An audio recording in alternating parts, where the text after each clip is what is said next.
Bonjour, ce matin on part direction Enoshima. C'est une petite île à un peu plus d'une heure de Tokyo au large de Fujisawa. Elle est reliée au continent par un grand pont et c'est un endroit connu pour sa beauté naturelle, ses sanctuaires et ses légendes. Avant ça, on a récupéré le petit déjeuner dans un café et on a filé vers la côte pour commencer la journée.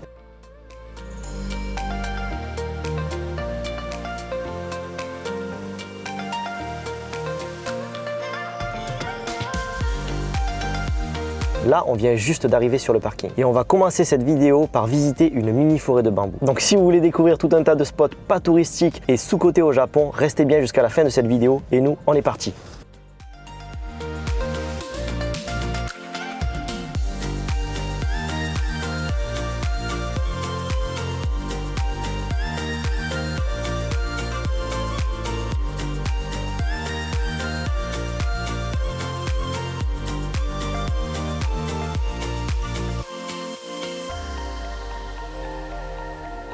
Avant de poursuivre cette vidéo, n'hésitez pas à vous abonner et si vous aimez la cuisine japonaise, vous voyez ce petit rail qui s'affiche juste ici, et bien c'est Akali qui l'a fait. Alors n'hésitez pas à aller également vous abonner à son Instagram, je vous le mets juste ici.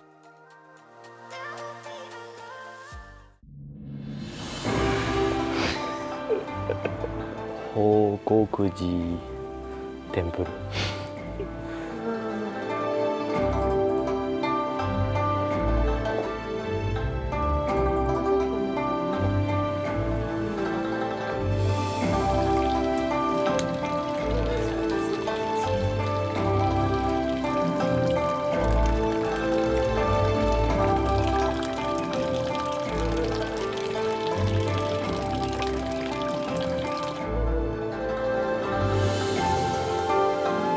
Premier stop, le temple Hokokuji à Kamakura. Derrière le temple, il y a une toute petite forêt de bambou. Ici, il y a environ 2000 tiges, c'est calme, c'est silencieux, donc complètement rien à voir avec la forêt d'Arashiyama à Kyoto, qui est un endroit ultra touristique. Là-bas, vous verrez des centaines de gens et des trépieds partout. Ici, vous voyez, vous avez juste le vent, les oiseaux et quelques personnes qui visitent ou qui viennent prier. Avec bien sûr cette petite lumière douce entre les feuilles qui rend l'endroit vraiment magnifique.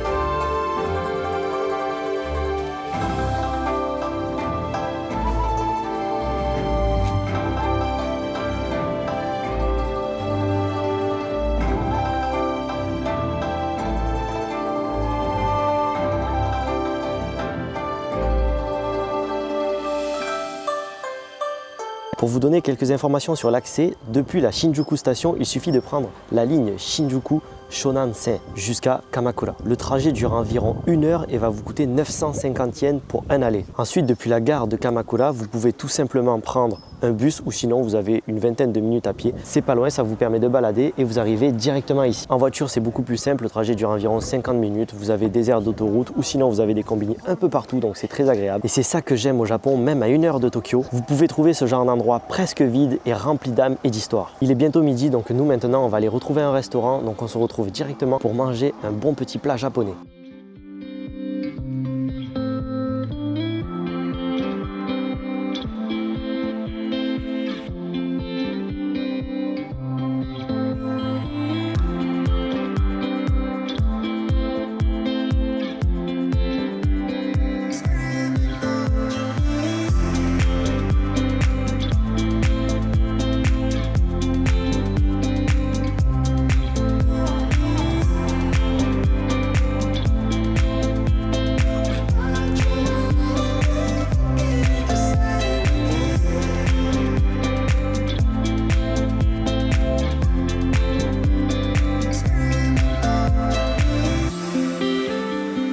vient d'arriver à Enoshima. C'est une île d'à peine 4 km, mais c'est une des plus populaires de la région de Kanagawa. On est arrivé en traversant un grand pont, vous l'avez vu, en voiture, et c'est un peu comme franchir une barrière entre le quotidien et le sacré. Dès qu'on passe sous le grand torii en bronze qui est juste derrière moi, on entre dans l'univers de Benzaiten, la déesse japonaise de la musique, de la beauté et de la mer. Selon la légende japonaise, c'est elle qui aurait fait surgir cette île de la mer il y a plus de 1400 ans. Elle aurait apaisé un dragon à 5 têtes qui terrorisait la région. Et ce dragon reposerait toujours sous Enoshima en protection direction du lieu. Cette rue commerçante s'appellerait la Benzaiten Nakamise Dori. C'est ce qu'on appelle une Monzenmachi, une rue qui approche un sanctuaire. Les boutiques, la nourriture, les odeurs d'encens, tout est là pour vous préparer à rentrer dans un lieu spirituel.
On n'est pas encore au sommet, mais vous voyez, on est déjà arrivé devant des sanctuaires. Là, on est devant le premier sanctuaire qui s'appelle Hetsunomiya. Celui-ci, il est pour la réussite et la prospérité. Ensuite, il y en a deux autres un peu plus haut. Vous allez retrouver Nakatsunomiya pour la beauté et pour l'amour, et Okutsunomiya plus haut pour la mer et pour les voyageurs. Enoshima fait partie des 3 grands sanctuaires de Benzaiten au Japon. Les Japonais viennent ici prier pour la chance, mais aussi pour l'inspiration. Benzaiten, c'est la déesse des artistes, des musiciens et de la créativité.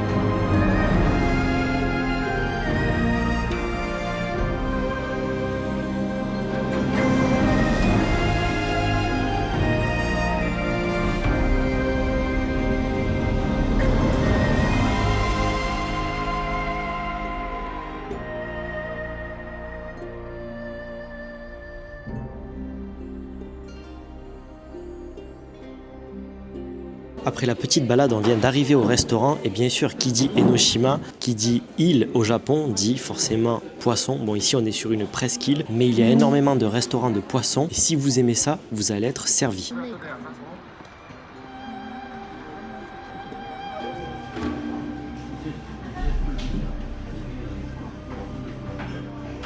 On s'est arrêté dans un petit restaurant sur la presqu'île que je vous recommande et je vais vous le mettre en description parce qu'il y a beaucoup d'attrapes touristes également. Et celui-ci vraiment est pas super cher. Vous avez vu le cadre, il est magnifique avec vue sur la mer comme ça. Il y a carrément les tatamis sur lesquels vous pouvez vous asseoir vraiment de façon traditionnelle à la japonaise. Donc vraiment, c'est un resto que je vous recommande.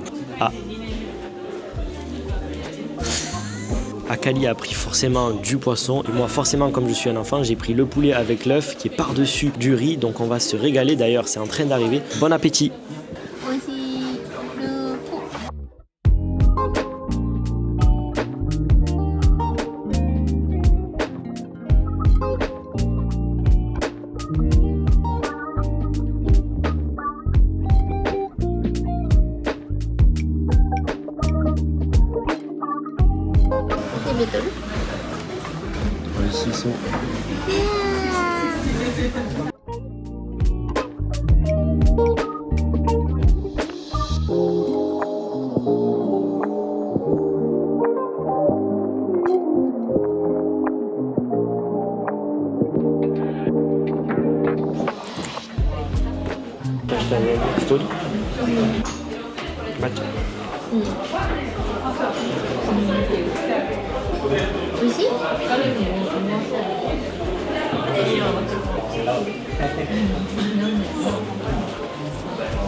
本当にここのトイレ本当に綺麗。テンプルのトイレじゃなくてここ来た方がいい。これだけ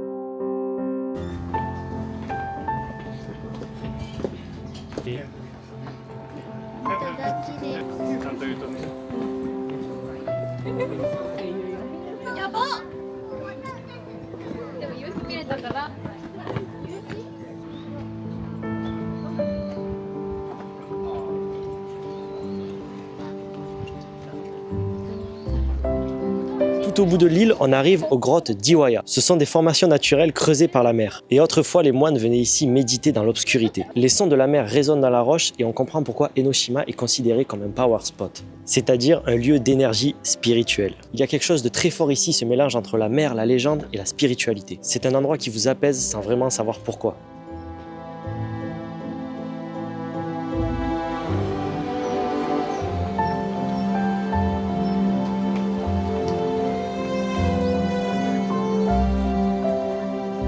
On termine la journée avec une vue incroyable. Bon, on n'a pas vu le mont Fuji parce qu'il y avait un peu des nuages, mais ça, honnêtement, quand vous allez venir au Japon, vous allez voir, c'est très compliqué pour réussir à le voir. Enoshima, c'est un petit condensé du Japon, c'est-à-dire la mer, la nature, la spiritualité, et cette atmosphère paisible qu'on ne retrouve nulle part ailleurs. En une seule journée, alors que vous êtes allé à peine à 1 heure de Tokyo, vous avez l'impression pourtant d'être parti super loin, alors que Tokyo est juste derrière cette falaise. En tout cas, merci beaucoup d'avoir suivi cette journée avec nous. Si vous cherchez une petite escapade proche de Tokyo, n'hésitez pas à venir à Enoshima. Sur ce, nous, on se fait des bisous, on se dit bye bye et à la prochaine.